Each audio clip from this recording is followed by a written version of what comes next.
जिसकी जाति का पता नहीं वो जनगणना की बात करते हैं। सबसे ज्यादा घोटाला करने वाले भ्रष्टाचार की बात करते हैं। कौन सा घोटाला कब हुआ, सब गिना दिया, खोल दिए सारे राज। वो कहावत तो आपने सुनी ही होगी कि पुष्पा नाम सुनकर फ्लावर समझा क्या, फायर है मैं। ये कहावत बीजेपी सांसद अनुराग ठाकुर पर बिल्कुल फिट बैठ रही है, क्योंकि अनुराग ठाकुर जब भी बोलते हैं तो विरोधियों की कुंडली खोल देते हैं। क्या कुछ कहा आज सदन में अनुराग ठाकुर ने, जरा आप भी सुनिए। घोटाले का हलवा किसने खाया?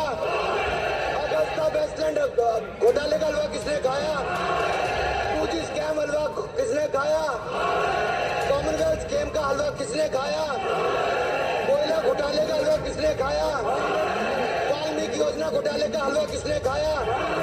चारा घोटाले का हलवा किसने खाया? यूरिया स्कैम का हलवा किसने खाया? राहुल जी, हलवा मीठा था या फीका? अनुराग ठाकुर ने आज अपने भाषण में हर उस बात का जवाब विपक्ष को दिया जो विपक्ष लगातार बीजेपी से पूछ रहा और जानना चाह रहा। लोकसभा में बजट पर चर्चा चल रही है। सोमवार को सदन में विपक्ष के नेता राहुल गांधी चर्चा की शुरुआत करते हुए बीजेपी पर तीखे वार किए। आज केंद्रीय मंत्री और बीजेपी सांसद अनुराग ठाकुर की बारी आई। उन्होंने राहुल गांधी के उठाए एक एक मुद्दे का जवाब दिया और करारा प्रहार किया। उन्होंने अपने भाषण की शुरुआत में ही कमल का जिक्र किया, जिसे लेकर राहुल गांधी ने हिंसा से जोड़ा था। अनुराग ठाकुर ने कहा, राहुल गांधी नाम लिए बिना कहा कि एक नेता ने यहां खड़े होकर कमल पर कटाक्ष किया, लेकिन कमल का नाम तो राजीव भी है, तो क्या वो राजीव को भी बुरा मानते हैं? अनुराग ठाकुर ने राहुल गांधी के स्वर्गीय पिता और पूर्व प्रधानमंत्री राजीव गांधी की तरफ इशारा किया। अनुराग ने कहा कि एक नेता ने यहां खड़े होकर कमल पर कटाक्ष किया, न जाने कमल से उनको क्या विरोध है। कमल का पर्यायवाची राजीव है। कमल को बुरा दिखाने का प्रयास किया गया, चूंकि कमल से जुड़ा हुआ नाम राजीव भी है और आप सब जानते हैं कि राजीव किसका नाम है। अनुराग ने सीधे सीधे राहुल गांधी के पिता और पूर्व प्रधानमंत्री राजीव गांधी की ओर इशारा किया।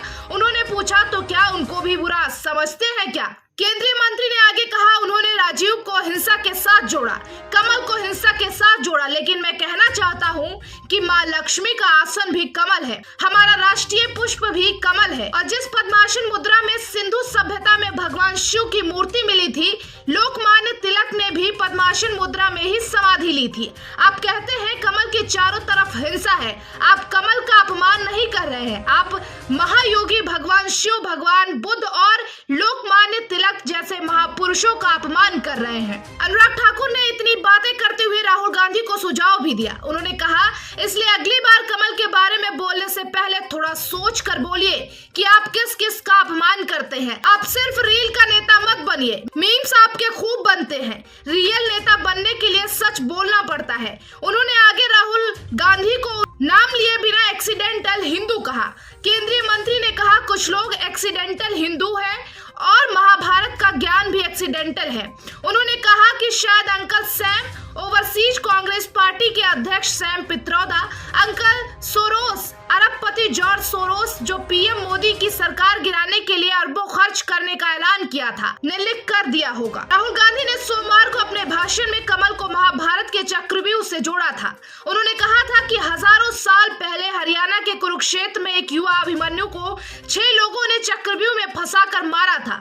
चक्रव्यूह के अंदर डर होता है, हिंसा होती है। मैंने चक्रव्यूह के बारे में थोड़ी रिसर्च की और पता लगा चक्रव्यूह का दूसरा नाम होता है पद्मव्यूह, यानी लोटस फॉर्मेशन। चक्रव्यूह कमल के फूल के आकार का होता है। 21वीं सदी में एक नया चक्रव्यूह तैयार हुआ है, वो भी कमल के आकार में है। उसका चिन्ह प्रधानमंत्री जी अपनी छाती पर लगाते चलते हैं। जो अभिमन्यु के साथ किया गया था वही हिंदुस्तान के साथ किया गया है। राहुल आगे कहते हैं कि ये जो कमल वाले लोग हैं, बीजेपी के नेता, उन्हें यह गलतफहमी है, ये सोचते हैं कि देश के युवा, देश के पिछड़े लोग अभिमन्यु हैं। Bureau report, TV7 Bharat.